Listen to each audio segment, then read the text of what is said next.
We met in high school. She was friends of my sister's. And started dating in November, got engaged the following June, got married the following September. It's been 5.5 years. Mm-hmm. Well, I don't think we really had a plan for parenting because we were engaged, and that's when we found out we were pregnant. We had good parents. We wanted to be parents. That was one of the things I think that brought us together and wanted, to get married and have a family. That was important to both of us. Our 20-week checkup, the exciting one that everybody goes to and is excited to find out what we're having. And she looked at us and she said, I don't know why, and I don't know what has happened, but it very much looks like your baby has less than probably 30% of their brain matter. What I'm seeing is a little bit of brain matter around the outside of the skull and a really big dark hole where there's nothing in the middle.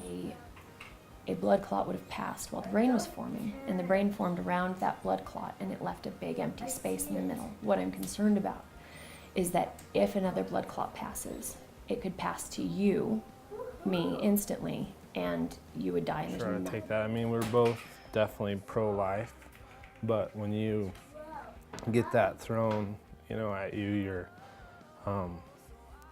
you just start thinking, Right. what's the best, what's the best thing to do on. for your wife, or what's the best thing to do for your family, and I had enough of a background to know how important early intervention was. We were lucky that I have a parent who works for a child development center. And when we found out what was really wrong with Garner, after we got the feedback back from the MRI, from the fetal MRI, that he had agenesis of the corpus callosum, and we knew kind of a little better what we would be facing, we knew that we had CDC. And I'll be honest, that was one of the biggest things that went through my mind when we, even on our drive home, I remember thinking, if this baby lives, what kind of quality of life can we provide?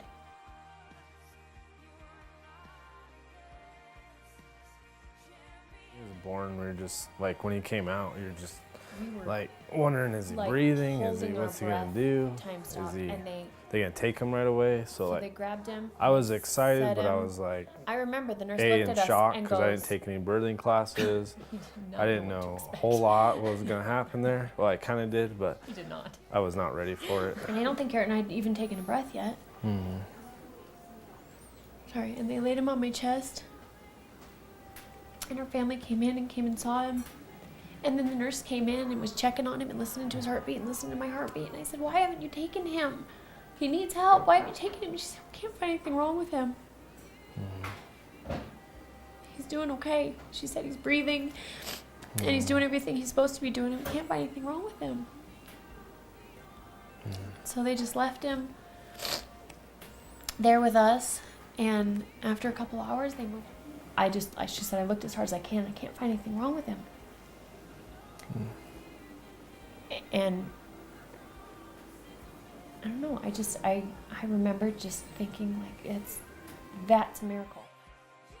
And that was with having occupational therapy. We had physical therapy. We had speech, and all these people were coming into our home where Garner was comfortable, and coming and seeing us in our space on our time, and would come and spend an hour a week with Garner and just work on different things that were just play for him. He loved them. He was so excited when Miss Becky would come, and he was so excited to have other people come and just play with him and do stuff, and they were showing me how to better work with him, and they were teaching Garrett and I, and they were leaving us information, and they would set up certain times when they knew Garrett would be there so that we could do this together as a family. And by the time he was 3, we had closed a 9 to 12 month gap in every single area that Garner was tested in, and he almost didn't qualify for the 3-year-old program. And I know that a lot of that is, like, glory goes to God, and I know that a lot of that is the help that we had at CDC. It was massive. It was huge. Well, I think his biggest challenge is his little brother. Deal. And not eating cheeseburgers for every meal. But other than that, he just is a nice kid. he's so kind. I would say hope. Hope. It's nice to know that there's a place for your kids to get services and to better the quality of your kids' life. I mean, especially when they have special needs, it's just nice to know that there's that help out there. So I would definitely say there's hope for your kids.